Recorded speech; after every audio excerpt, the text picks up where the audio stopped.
आज हम बात करते हैं आईपीसी की धारा 39 के बारे में, जो कि बात करती है स्वेच्छा के बारे में। चलिए एग्जाम्पल के साथ समझते हैं।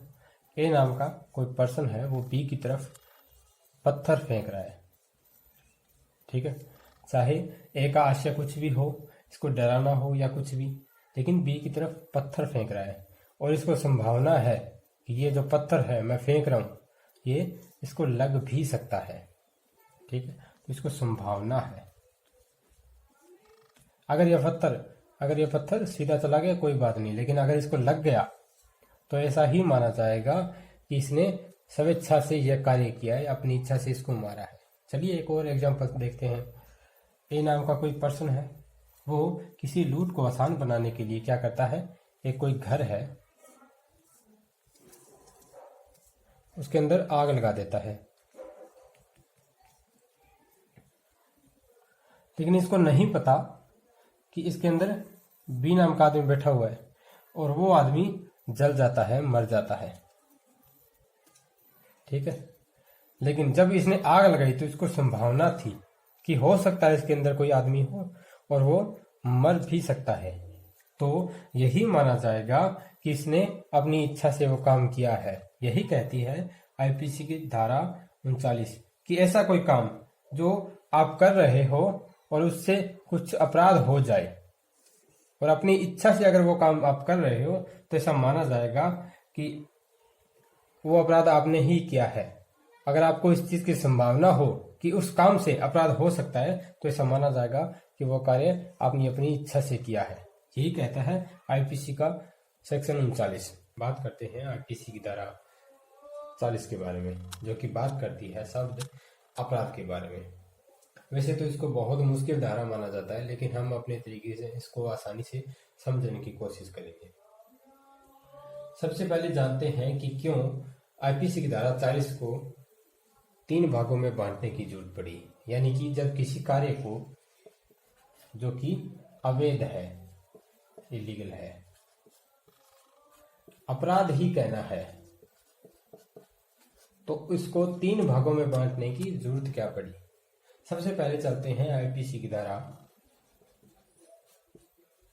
5 में, जो कि बात करती है कि कहां कहां आईपीसी लागू नहीं होगी। तो पहला सेना, दूसरा स्थानीय विधि और तीसरा विशेष विधि। अब ये जो दिए गए हैं ना कि स्थानीय और विशेष विधि में आईपीसी लागू नहीं होगी, इसी के चलते आईपीसी की धारा 40 में अपराध शब्द को 3 भागों में बांटा गया है।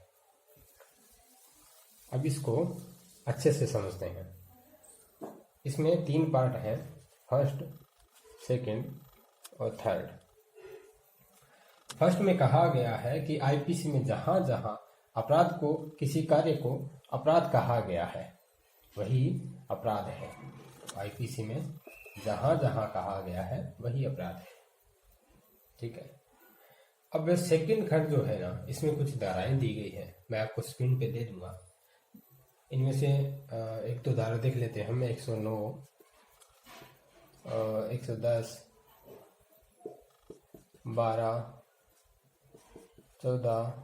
ठीक है, तो ये जो धाराएं है ना, ये बात करती है दुष्प्रेरण की। दुष्प्रेरण, ओके। तो यहाँ पे खंड 2 में कहा गया है कि आईपीसी में दुष्प्रेरण होता है तो क्या करता है आईपीसी, विचारण करता है, दंड देता है। लेकिन अगर आईपीसी के अलावा कहीं पे, आईपीसी की धारा 5 क्या कहती है, स्थानीय और विशेष विधि, वहां पे आईपीसी नहीं लागू होगी। तो जब वहां पे लागू ही नहीं होगी आईपीसी, तो दंड कैसे दिया जाएगा, अपराध कैसे कहा जाएगा कि कौन सा कार्य, कोई कार्य अपराध है। ठीक है, तो अगर स्थानीय और विशेष विधि में, जैसे कि आईपीसी में दुष्प्रेरण का अपराध किया जाता है, 109, 10, 12, 14, ये सब अपराध की दुष्प्रेरण की है। अगर किसी और विधि में, जैसे कि कोई और एक्ट है आईपीसी के अलावा, आईपीसी के अलावा किसी अधिनियम में अगर यही अपराध होता है, ठीक है, तो जैसे आईपीसी में दुष्प्रेरण को अपराध कहा गया ना, वैसे ही वहां भी जो दुष्प्रेरण किया जाएगा उसको अपराध कहा जाएगा। ठीक है, ये तो होगी खंड 2 की बात। अब बात करते हैं आईपीसी के धारा 40 के खंड 3 के बाद। इसमें ना एक बाउंड्री दी गई है, जैसे कि मान लीजिए कोई धारा है 177 धारा, जो कि बात करती है मिथ्या सूचना देने के बारे में। ठीक है, अगर आईपीसी में जहां पे आईपीसी लागू होती है, संपूर्ण बात पे आईपीसी लागू होती है, और जहां पे आईपीसी लागू होती है वहां पे कोई मिथ्या सूचना देता है, तब तो क्या होगा, आईपीसी के तहत दंडनीय होगा। लेकिन जहां पे कोई स्थानीय या विशेष विधि हो, आईपीसी लागू नहीं हो, तो वहां पे क्या आईपीसी लागू नहीं है, तो वहां पे किसी जो अपराध है मिथ्या सूचना देने का, इसको कैसे दंडनीय माना जाएगा? इसको स्थानीय और विशेष विधि के अनुसार ही दंडनीय माना जाएगा, अपराध शब्द के अंदर लाया जाएगा। और कैसे लाया जाएगा? इसमें एक बाउंड्री दी गई है कि अगर किसी स्थानीय या विशेष विधि में 6 मंथ की सजा दी गई हो, तो क्या माना जाएगा, उस शब्द को अपराध शब्द के, उस अपराध को, उस कार्य को अपराध शब्द के अंतर्गत लाया जाएगा। ये कहती है आईपीसी की धारा 40। ये अलग अलग बांटा हुआ है, ये बात करती है अकेली आईपीसी की, और ये जो बात करती है खंड 2 और 3, ये बात करती है आईपीसी के अलावा, यानी कि आईपीसी के अलावा जो एक्ट है ना उनके बारे में। यानी कि जहां आईपीसी लागू नहीं होती वहां पे किसी कार्य को जो कि आईपीसी के रिलेटेड है, जैसे कि धारा 141 है, ये विधि विरुद्ध जमाव है। ठीक है, विधि विरुद्ध जमाव है, तो इसको अगर किसी स्थानीय विधि में, किसी स्थान विशेष पर जहां पे आईपीसी लागू नहीं होती, वहां पे अगर कोई धारा 141 का अपराध करता है, ठीक है, विधि विरुद्ध जमाव करता है, तो उसको कैसे अपराध कहा जाएगा? तो वही बतलाया गया है इन 2 खंडों में कि आईपीसी के अंदर होगा तो खंड 1 में, ठीक है, जहां पे आईपीसी लागू होगी वहां पे आईपीसी ही लागू होगी, और जहां पे आईपीसी नहीं लागू होती वहां पे किसी कार्य को अपराध कैसे बताया जाएगा, वो बताया गया है खंड 2 और 3 में। यही बात करती है आईपीसी की धारा 40। आज हम जानते हैं आईपीसी की धारा 41 के बारे में, जो कि बात करती है विशेष विधि के बारे में। विशेष विधि क्या होती है? मान लीजिए हम कोई बुक पढ़ रहे हैं और वो बुक है हिंदी की बुक है, तो उस बुक में कहीं भी इंग्लिश नहीं होगी, तो वो एक स्पेशल विषय के बारे में बात करती है। वैसे ही यही होता है विशेष विधि। जैसे आईपीसी है, तो आईपीसी बहुत सारे मुद्दों पे बात करती है। अगर कोई थप्पड़ मार दे तब भी बात करती है, जान से मार दे तब भी बात करती है, और बलात्कार हो जाए तब भी बात करती है। और विशेष विधि जो होती है ना, वो सिर्फ एक विषय पर, विशेष विषय पर काम करती है। जैसे कि भ्रष्टाचार हो गया, तो भ्रष्टाचार के जो विधि होगी ना, तो कानून बना हुआ होगा, वो अलग होगा। जैसे पॉक्सो एक्ट हो गया, तो वो बच्चों के बारे में बात करता है। ठीक है, तो ये कुछ विशेष विधियां हैं जो अलग होती हैं, इन्हीं को कहते हैं विशेष विधि, और ये एक विशेष विषय पर लागू होती है। आईपीसी की धारा 41 इन्हीं के बारे में बात करती है। बात करते हैं आईपीसी की धारा 42 के बारे में, जो कि बात करती है स्थानीय विधि के बारे में, यानी कि लोकल लॉ। लोकल लॉ क्या होता है? जैसे कि मान लीजिए ये अपना भारत है, ठीक है, और इसमें एक ये जगह है, मान लीजिए कोई स्टेट है, ठीक है, इस जगह के लिए कोई स्पेशल कानून बनाया हुआ है, ठीक है। जैसे कि यहाँ इस तरफ राजस्थान पड़ता है, ठीक है, तो राजस्थान में मान लीजिए कोई कानून बनाया हुआ है, जैसे कि रेंट कंट्रोल एक्ट बनाया हुआ है, तो उस कानून को स्थानीय विधि कहेंगे, लोकल लॉ कहेंगे। ये जो कानून होगा ना, जो बनाया हुआ होगा स्पेशल एक जगह के लिए, कोई स्टेट या किसी जगह के लिए, वो पूरे देश पे लागू नहीं होगा, वो सिर्फ उस जगह पे लागू होगा, उसको स्थानीय विधि कहते हैं। और आईपीसी की धारा 5 कहती है ना, धारा 5 कहती है कि विशेष विधि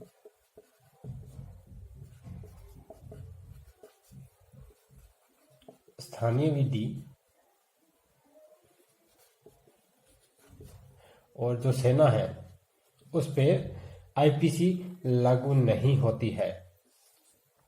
तो स्थानीय जो विधि होती है उस पे आईपीसी लागू नहीं होती है, उसमें आईपीसी इंटरफेयर नहीं करती है। तो आईपीसी की धारा 42 बात करती है स्थानीय विधि के बारे में। और स्थानीय विधि क्या होती है? किसी स्थान विशेष पर बनाया गया, किसी स्थान विशेष के लिए बनाया गया कोई कानून। आज हम बात करते हैं आईपीसी की धारा 43 के बारे में, जो कि बात करती है शब्द अवैध के बारे में, यानी कि कानून की नज़र में क्या क्या चीज़ें अवैध होती हैं। इसके कुछ महत्वपूर्ण पॉइंट हैं, हम एक एक करके सब समझेंगे।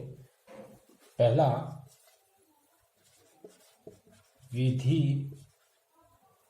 विधि द्वारा प्रतिषिद्ध यानी कि विधि द्वारा किसी कार्य को करने के लिए रोका गया है। ठीक है, विधि के द्वारा वो कार्य अवैध है, विधि की नजर में वो कार्य करना गलत है, और वो कार्य अगर किया जाता है तो वो कार्य अवैध माना जाएगा। जैसे कि मान लीजिए रिश्वत, कोई अधिकारी रिश्वत लेता है तो रिश्वत लेना गैर कानूनी है। ठीक है, अब दूसरा पॉइंट है, वो बात करता है सिविल कार्यवाही के लिए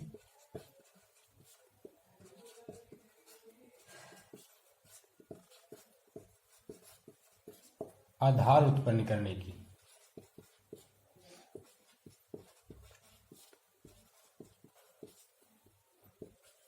ठीक है, अब जो आधार शब्द है ना, आधार मतलब कोई चीज है, ये इस त्रिभुज का आधार है, मेन पॉइंट है।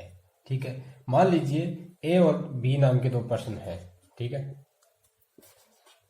इनके बीच कोई कॉन्ट्रैक्ट हुआ है कि ये 10 बाइक अच्छी क्वालिटी की 10 बाइक बी को बेचेगा या बी को देगा। ठीक है, इसने इसको पैसे दिए, इसने 10 बाइक बेची, लेकिन क्या किया, घटिया क्वालिटी की चीजें भेजी। तो यहाँ पे जो कॉन्ट्रैक्ट हुआ ना, वो इसने किया ब्रेक। तो इसने किया पैदा आधार सिविल कार्यवाही के लिए, क्योंकि ये इस पे केस करेगा। ठीक है, तो सिविल कार्यवाही के लिए इसने आधार उत्पन्न किया। अब तीसरी बात करती है लोप करने की, जो कि आईपीसी की धारा 43 का मेन पॉइंट है। लोप क्या होता है? मान लीजिए कोई पुलिस वाला है, ठीक है, उसको उसका काम है कि वो रिपोर्ट लिखेगा, और एक कोई पर्सन जाता है उसके पास और वो रिपोर्ट नहीं लिखता, तो वो होता है लोप करना। मान लीजिए ए और बी नाम का, इन दोनों की लड़ाई चल रही है भरे मार्केट में। ठीक है, अब यहाँ पे बहुत सारे लोग खड़े हो गए, आके देख रहे हैं। यहाँ पे एक पुलिस वाला भी खड़ा है, ये इसको रोक नहीं रहा, किसी को भी नहीं रोक रहा, ये भी बाकी लोगों के जैसे देख रहा है। ठीक है, तो यहाँ इसका काम है पुलिस वाले का इसको रोकना, लेकिन ये क्या कर रहा है, ये देख रहा है, ये रोक नहीं रहा। तो जिस काम के लिए इस पुलिस वाले को बाउंड किया गया है, ठीक है, वो काम वो नहीं करता। तो जिस काम के लिए कानून के द्वारा बाउंड किया गया हो, जिस कार्य के लिए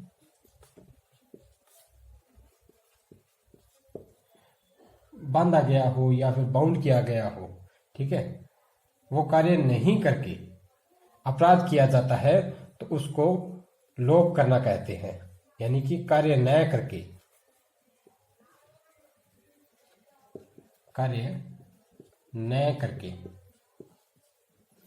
अपराध करना, वो होता है लोप।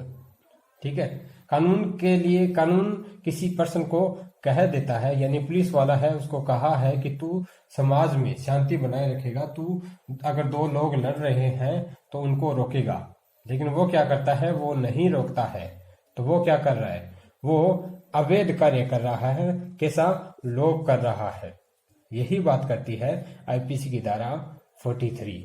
हम बात करते हैं आईपीसी की धारा 44 के बारे में, जो कि बात करती है क्षति के बारे में, इंजरी के बारे में, यानी किस किस चीज को इंजरी के अंदर माना जाएगा। क्षति यहाँ पे 4 प्रकार की बताई गई है। पहली, शरीर की क्षति। दूसरी, मन की क्षति। तीसरी, ख्याति की क्षति। और चौथी, संपत्ति की क्षति।